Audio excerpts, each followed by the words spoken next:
सदियों से तुमसे प्यार है, आज भी है और कल भी रहेगा। मैंने सुना आपका गाना। श्री संजय सिंह दोनों ही कह रहे हैं एक दूसरे को। धन्यवाद मान्यवर, आपने एक अत्यंत महत्वपूर्ण बिल पे मुझे अपनी बात कहने का मौका दिया। मैं जैसे उदय प्रताप जी की चंद पंक्तियों से अपनी बात शुरू करूंगा।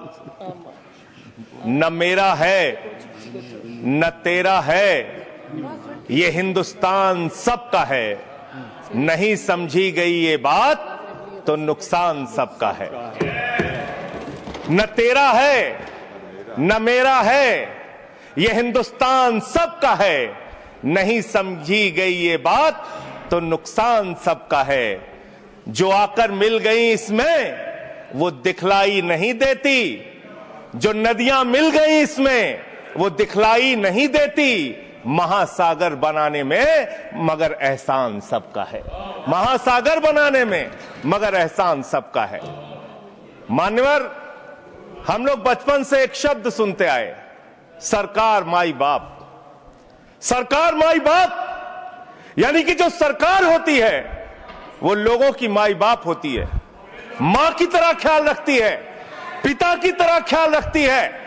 लेकिन अगर कोई सरकार अपने बच्चों को उसका गला घोटने पे उतारू हो जाए तो वो फिर सरकार निष्पक्ष सरकार नहीं है। नहीं है मान्यवर, वो सौतेली मां है, वो सौतेली मां है, उसका व्यवहार सौतेला है। और आज आप जो काम कर रहे हैं इस बिल के माध्यम से, आप बाबा साहब डॉक्टर भीमराव अंबेडकर जी के द्वारा लिखे गए संविधान की हत्या कर रहे हैं। और ये बात मैं इसलिए कह रहा हूं कि बाबा साहब डॉक्टर भीमराव अंबेडकर जी ने संविधान की धारा 26 में लिखा, धार्मिक मामलों के प्रबंधन की स्वतंत्रता, धार्मिक एवं धर्मार्थ उद्देश्यों के लिए संस्थाओं की स्थापना एवं रखरखाव करना, धर्म के मामलों में अपने स्वयं के मामलों का प्रबंधन करना, चल एवं अचल संपत्ति का स्वामित्व एवं अधिग्रहण करना तथा ऐसी संपत्ति का कानून के अनुसार प्रशासन करना। यह अधिकार आपने नहीं दिया, यह अधिकार किसी भारतीय जनता पार्टी के लोगों ने नहीं दिया। यह अधिकार बाबा साहब डॉक्टर भीमराव अंबेडकर जी के द्वारा लिखे गए भारत के संविधान ने दिया। मानकर और आप उस संवैधानिक अधिकार को छीन रहे हैं एक गैर संवैधानिक बिल लाके। क्या क्या लिखा इस कानून के अंदर आपने, किस तरीके से आपने इस संविधान की हत्या करने का काम किया। आप बड़ी बड़ी बातें कर रहे हैं। ये सरकार कह रही है कि ये कानून हम मुसलमानों के भले के लिए आ रहे हैं। जब मैं आपसे सुनता हूं तो मुझे लगता है कपिल शर्मा कॉमेडी सर्कस में बोल रहा है। आप मुसलमानों का भला कर रहे हैं, आप मुसलमानों का भला कर रहे हैं। दोनों सदन में एक भी सदस्य, दोनों सदन में सिर्फ एक सदस्य गुलाम अली को छोड़ के एक भी सदस्य आपका मुसलमान नहीं है। आप मुसलमानों का भला कर रहे हैं, आप मुसलमानों का भला कर रहे हैं। पूरी सरकार में एक मंत्री आपका मुसलमान नहीं है, आप मुसलमानों का भला कर रहे हैं। दो नेता अपने घरों में आपने बैठा दिया, मुख्तार अब्बास नकवी, शाहनवाज हुसैन, दोनों की राजनीति आपने खत्म कर दी। आप मुसलमानों का भला कर रहे हैं, आप मुसलमानों का भला कर रहे हैं, आप मुसलमानों का भला कर रहे हैं। अरे सुनना सीखो, सुनना सीखो पहले। मान्यवर, मैं इनके इस कानून में क्या क्या लिखा हुआ है, क्या क्या कहा है इन्होंने। बैठ जाए कृपया, गुलाम अली बैठ जाए।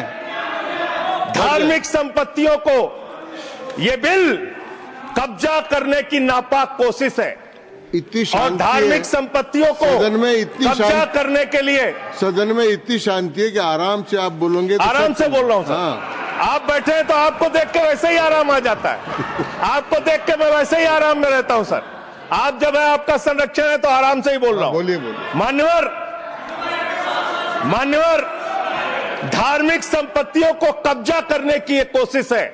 इसलिए इस बिल पर न हिंदू को खुश होना चाहिए, न सिख को खुश होना चाहिए, न ईसाई को खुश होना चाहिए, न जैन को खुश होना चाहिए, न बौद्ध को खुश होना चाहिए, क्योंकि नंबर सबका आएगा।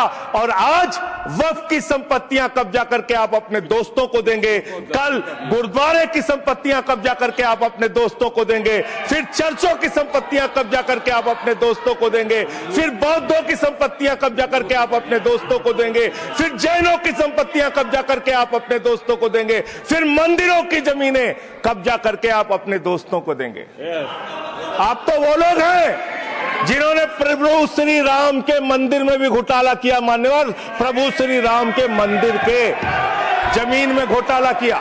मैं कागज दूंगा सर, मैं कागज दूंगा। कर दिया मैंने। ये लोग राम मंदिर में घोटाला करने वाले लोग हैं, राम मंदिर की जमीन का चंदा खाने वाले लोग हैं सर। ये लोग 2 करोड़ की जमीन 5 मिनट में 18 करोड़ में बेची सर इन लोगों ने। 16.5 करोड़ का घोटाला किया, 18.5 करोड़ में जमीन बेची। ये राम मंदिर में घोटाला करने वाले लोग हैं सर। मान्यवर, अरे प्रभु श्री राम के नाम का पैसा खाते हो तुम लोग। अरे बैठ जाओ, राम मंदिर का पैसा खाते हो। अरे राम मंदिर में घोटाला करते हो, बैठो। अरे राम मंदिर का चंदा खाते हो। अरे चंदा चोरो बैठो, चंदा चोरो बैठो, चंदा चोरो बैठो, बैठो चंदा चोरो, चंदा चोरो बैठ जाओ। चंदा चोरो तुम लोग चंदा चोरो, चंदा चोरो तुम लोग, चंदा चोरो, चंदा चोरो, चंदा चोरो बैठो। 1 मिनट को प्लीज। चंदा चोरो बैठो। सभापति महोदय, Shri Gajendra Singh ji. Sir, I am not dealing sir, I am not dealing. सदस्य ने चंदा चोरी किया इन्होंने, राम का पैसा खाया, करने वाले राम का पैसा खाया सर इन्होंने। राम मंदिर का विषय, राम मंदिर में चंदा चोरी किया इन्होंने। चंदा चोर है सर ये लोग। इन्होंने प्रभु श्री राम का चंदा खाया। कृपया बैठ जाए। चंदा चोरी किया सर। कृपया बैठ जाए। राम मंदिर के संबंध में सर राम मंदिर के संबंध में कहे गए सभी शब्दों को मैं कार्रवाई से निकाल रहा हूं, कार्रवाई से निकाल दिए। 2 करोड़ की जमीन 18.5 करोड़ में खरीदी इन लोगों ने। 2 करोड़ की जमीन अयोध्या में 18.5 करोड़ में खरीदी। मान्यवर, कृपया मान्यवर, मेरा टाइम बचाया जा सर। मान्यवर, टाइम पॉज कीजिए सर, टाइम पॉज कीजिए, बैठाइए इनको। Point of order, point of order allow sir. I am not dealing sir. Point of order, Bhupendra Yadav please sit down.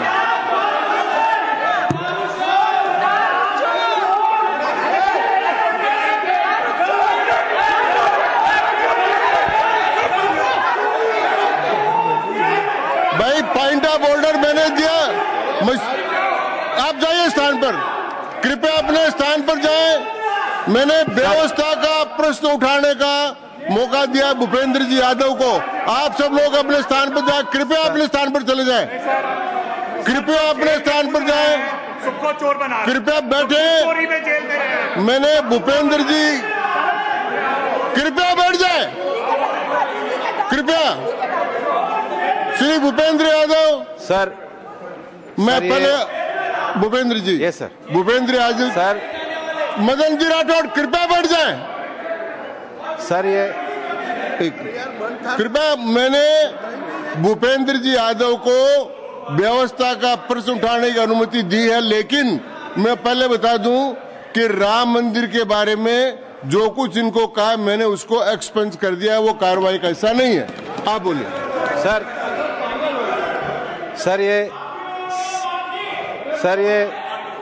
Sir ये सदन का उच्च सदन है। रूल में बता देता हूं, रूल 238 और 240।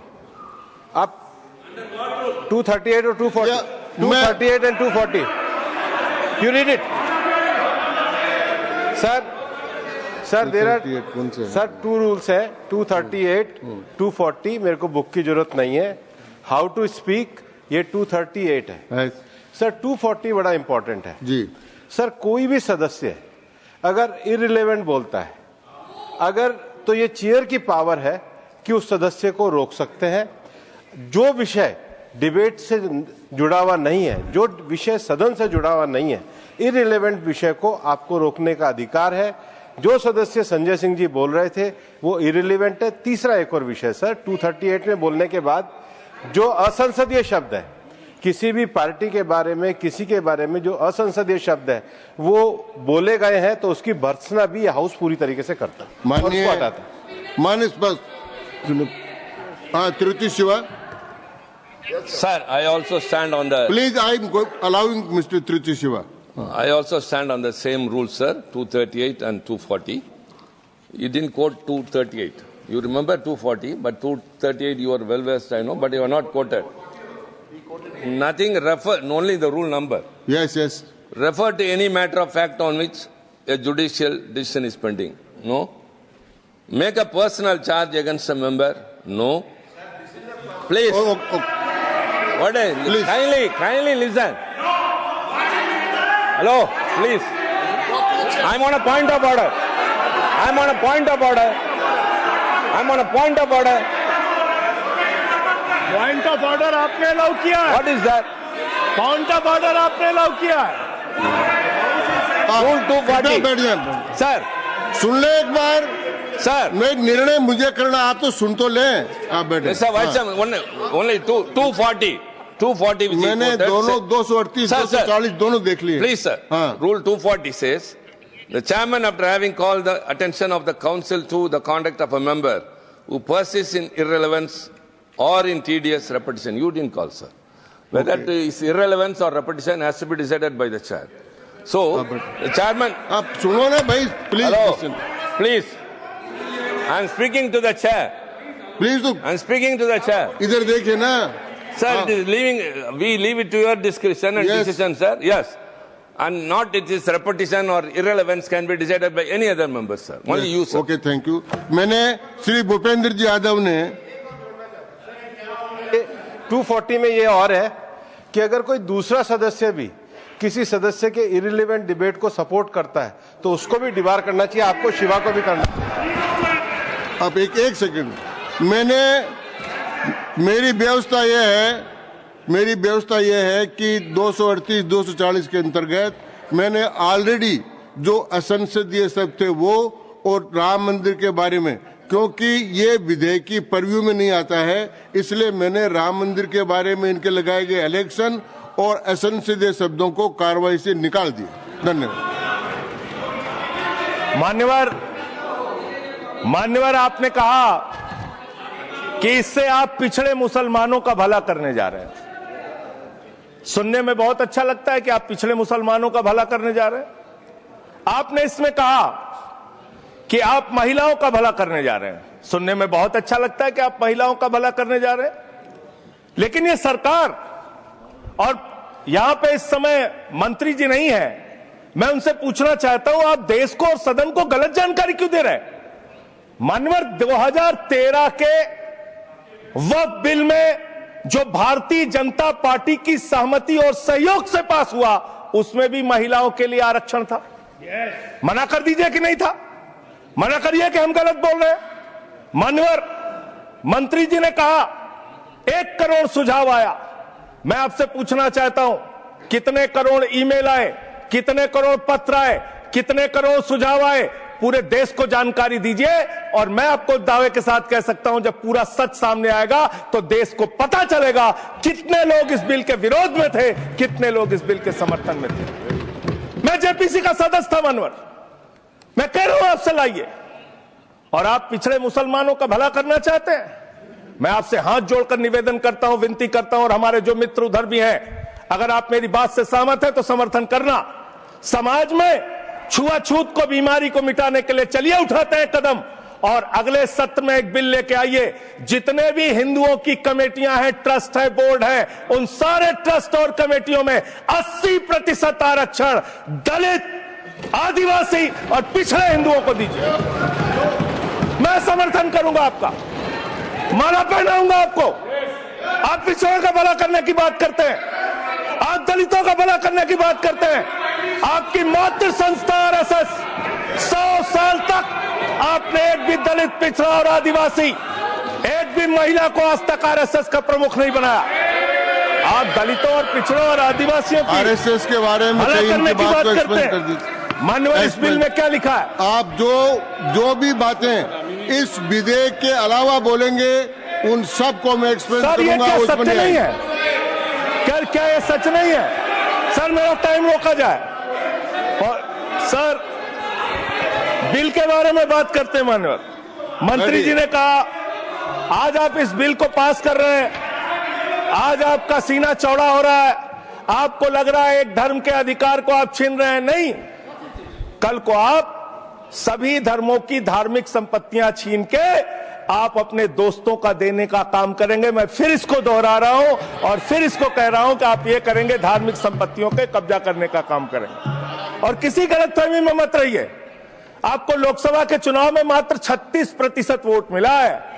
इस देश की 64% आबादी आज भी आपके खिलाफ है, आज भी आपके खिलाफ खड़ी है। किसी गलतफहमी में मत रहिए। बड़ी बड़ी सत्ता उखड़ गई और चली गई। मान्यवर, आपने इसमें लिखा बिल के अंदर कि वक्फ कमेटी के अंदर गैर मुसलमान इसका सदस्य बन सकता है। आप क्या गुरुद्वारा कमेटी के अंदर गैर सिख को मेंबर बना सकते हैं? क्या ईसाई कमेटी के अंदर गैर ईसाई को सदस्य बना सकते हैं? क्या बौद्धों की कमेटी के अंदर गैर बौद्ध को, क्या जैनों की कमेटी के अंदर गैर जैन को आप मेंबर बना सकते हैं? और इतना ही नहीं, क्या आप हिंदुओं के ट्रस्ट में, मंदिर के ट्रस्ट में आप क्या गैर हिंदू को मेंबर बना सकते हैं? नहीं बना सकते, नहीं बना सकते। आप एक झूठ फैला रहे हैं देश भर में, देश भर में झूठ फैला रहे हैं। आप कह रहे हैं ये मैं पढ़ रहा हूं राम मंदिर का, सर, राम मंदिर ट्रस्ट। झूठ शब्द असंसदीय है, जो असंसदीय शब्द उनको निकाल दीजिए। सत्य से परे, सत्य से परे। सर ये प्रभु श्री राम के मंदिर का ट्रस्ट, मैं इसका समर्थन करता हूं। नहीं, आप सर मैं इसका समर्थन कर रहा हूं। ये सब्जेक्ट नहीं है सर, समर्थन कर रहा हूं। सुन तो लीजिए, आप कहे से नहीं सुनूंगा। डिस्ट्रिक्ट मजिस्ट्रेट प्रोसीडिंग में नहीं आएगा सर, मेरी बात तो बिल्कुल नहीं आएगा। सर मेरी बात सुन लीजिए। घनश्याम जी प्लीज, चेयरमैन साहब, district magistrate of Ayodhya will be ex officio trustee who will be a practising Hindu. If the DM is not Hindu, then additional district magistrate will be an ex officio member of the trust. हम इसका समर्थन करते हैं sir. Hindu धर्म के trust में हिंदू को member होना चाहिए, आपने लिखा, हम इसका समर्थन करते हैं। लेकिन आप दूसरे धर्मों के ऊपर कह रहे हैं। कल को आप गुरुद्वारा कमेटियों में कहेंगे सिख नहीं, दूसरे धर्म के लोग इसमें आएंगे। कल को आप जैन कमेटियों में घुसड़ेंगे, बौद्धों की कमेटियों में घुसड़ेंगे। ये बात गलत है, ये पूरी तरीके से गलत है। और आज पूरे देश को आप बताइए, मान्यवर, पूरे देश को आप बताइए, 2009 में आपने अपना घोषणा पत्र जारी किया था, मैनिफेस्टो।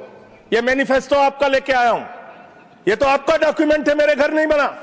इस मैनिफेस्टो में लिखा है इन्होंने कि 2009 के मैनिफेस्टो में लिखा है कि वक्फ की जमीनों पर जो अवैध कब्जे हुए हैं, के.आर. रहमान की कमेटी की रिपोर्ट के हिसाब से हम मुस्लिम धर्म गुरुओं के साथ बातचीत करके उसको खाली कराने का काम करेंगे। कितना दोहरा चरित्र है आपका। आपने कहा वक्फ की जमीनों को खाली कराने का काम करेंगे जिसपे कोई और कब्जा कर रखा है। मान्यवर, एक और बात, सुप्रीम कोर्ट के अंदर आप कह रहे हो कागज चाहिए, कागज चाहिए। मंत्री जी ने कहा कागज चाहिए। मंत्री जी, आपको कागज की बहुत जरूरत होती है, कागज आपको चाहिए। आपकी सरकार ने 2020 में, ये पूरे देश को देखना चाहिए, पूरे देश को सर, 2020 में मैं जेपीसी का मेंबर था, ये कागज वहां मिला हमें। 2020 में सुप्रीम कोर्ट में, सर आप, मेरी बात नहीं आ रही सर, सर मेरी बात नहीं आ रही। 2020 में मान्यवर, इस भारत की सरकार ने, मोदी जी की सरकार ने शपथ पत्र दिया सुप्रीम कोर्ट में। से क्या लिखा हुआ है? 99% वक्फ की संपत्तियां डिजिटाइज हो चुकी हैं। मुख्तार अब्बास नकवी साहब आपके मंत्री थे, उनका बयान है 100% वक्फ की संपत्तियां डिजिटाइज हो चुकी हैं। तो जब आप सारी संपत्तियां डिजिटाइज कर चुके हैं, सब कुछ ऑनलाइन कर चुके हैं वामसी पोर्टल में, सारे कागजात जांच चुके हैं, तो क्या आप फसाद कराने के लिए फिर से कागज मांग रहे हैं? फसाद कराने के लिए, आप फसाद कराने के लिए कागज मांग रहे हैं। आप फसाद कराने वाले हिंदू हैं, हम सौहार्द फैलाने वाले हिंदू हैं। यह बुनियादी फर्क है, यह बुनियादी फर्क है। आप देश भर में फसाद, नफरत, लड़ाई झगड़ा कराने का काम करते हैं। मान्यवर, मैं अंत में आप लोगों से सिर्फ एक ही बात कहना चाहता हूं कि आज सच्चर कमेटी की रिपोर्ट की बात कही गई और कहा गया 12,000 करोड़ की आमदनी हो सकती थी। एक सुझाव मैं पूरे सदन की तरफ से इस सरकार को देना चाहता हूं। 12,000 करोड़ की आमदनी की चिंता है वक्फ की, करोड़ों मुसलमानों की चिंता है आपको। एक अपने दोस्त को पकड़ के लाइए, नीरव मोदी को 20,000 करोड़ वसूलिए, 12,000 करोड़ वक्फ को दीजिए, 8,000 करोड़ अपने पास रखिए। 8,000 करोड़ का आपको मुनाफा होगा, 12,000 करोड़ वक्फ को दे दीजिए, करोड़ों मुसलमानों का भला हो जाएगा। मान्यवर, अंतिम बात कह के आपने कहा सच्चर कमेटी की रिपोर्ट से 12,000 करोड़ की आमदनी की बात कही गई है। अर्ध सत्य मत बोलिए, पूरा सत्य बोला कीजिए। सुविधाजनक सत्य मत बोलिए, पूरा सच बोला कीजिए। मंत्री जी, इसमें लिखा हुआ है सच्चर कमेटी की रिपोर्ट में कि भारत की सरकार ने, राज्यों की सरकार ने अलग अलग राज्यों में अलग अलग जगहों पे 365 वक्फ की संपत्तियां कब्जा कर रखी हैं। आप उसके बारे में नहीं बताते, आप अर्ध सत्य बोलते हैं। मैं तो जेपीसी का मेंबर रहा हूं, मुझे सब पता है। तो इसलिए मान्यवर, आप फैला रहे हैं झूठ, ट्रिब्यूनल के फैसले, बस खत्म सर, खत्म। असत्य, सत्य से परे मान्यवर, सत्य से परे मान्यवर। ट्रिब्यूनल के लिए आप कह रहे हैं उसको अपील नहीं की जा सकती। हाई कोर्ट का फैसला ट्रिब्यूनल के फैसले के खिलाफ आया है, सुप्रीम कोर्ट का फैसला ट्रिब्यूनल के फैसले के खिलाफ आया है। आपने कहा 5 साल का प्रैक्टिसिंग मुस्लिम होना चाहिए। कैसे प्रैक्टिसिंग मुस्लिम तय करेंगे सर? आप क्या मुसलमानों के घर में सीसीटीवी का कैमरा लगाएंगे? कौन नमाज पढ़ रहा है, कौन नमाज नहीं पढ़ रहा है, कौन मुसलमान है, कौन मुसलमान नहीं है? आपने मान्यवर ऐसे प्रावधान इसमें रखे हैं जो बड़े अजीब हैं, जो अपने आप में ये बताते हैं कि आपकी मंशा सिर्फ देश में झगड़ा कराने की है, नफरत फैलाने की है, फसाद कराने की है। आपकी मंशा कहीं भी मुसलमानों का या किसी वर्ग का भला करने की नहीं है। बस एक अंतिम बात कह के अपनी बात समाप्त करूंगा। ये काम आपने देश के अंदर बहुत अच्छा शुरू कर दिया। आप एक काम करते हैं, देखो मुसलमानों को ठीक कर रहा हूं, दूसरी तरफ महंगाई बढ़ रही है, नुकसान हिंदुओं का। 94 लाख करोड़ रुपए शेयर बाजार में डूब रहा है, नुकसान हिंदुओं का। 11 लाख बच्चे स्कूलों से बाहर निकल गए, नुकसान हिंदुओं का। तो मुसलमानों को ठीक करने के नाम पर आप नुकसान देश के करोड़ों हिंदुओं का भी कर रहे हैं। इसलिए ये सब बातें करके देश में आप नफरत फैला के ये सब झगड़े फसाद के काम मत कीजिए। और अंत में आपसे एक ही बात कहना चाहता हूं, अभी भी वो मौका है इस बिल को, जो गैर संवैधानिक है, जो बाबा साहब के संविधान के खिलाफ है, इसको वापस लीजिए। धन्यवाद माननीय श्री दूंगा ही। संजय सिंह जी को मैं जवाब देना चाहता हूं, सबका जवाब देंगे, लेकिन समस्या ये है, माननीय मंत्री जी को हस्तक्षेप करने का अधिकार है। जब मैं when I reply to everybody, please. मैं सबको जवाब दूंगा। मैं सिर्फ इतना ही कह रहा हूं कि संजय सिंह इतना तर्कहीन बात करते हैं, जवाब देने के लिए जगह भी नहीं है। वो पॉइंटलेस बात करता है, बिल से संबंधित नहीं, इधर उधर का बात करता है। पॉइंट में बात कीजिए, मैं जवाब दूंगा बाद में। श्री येरम वेंकट सुब्बा रेड्डी।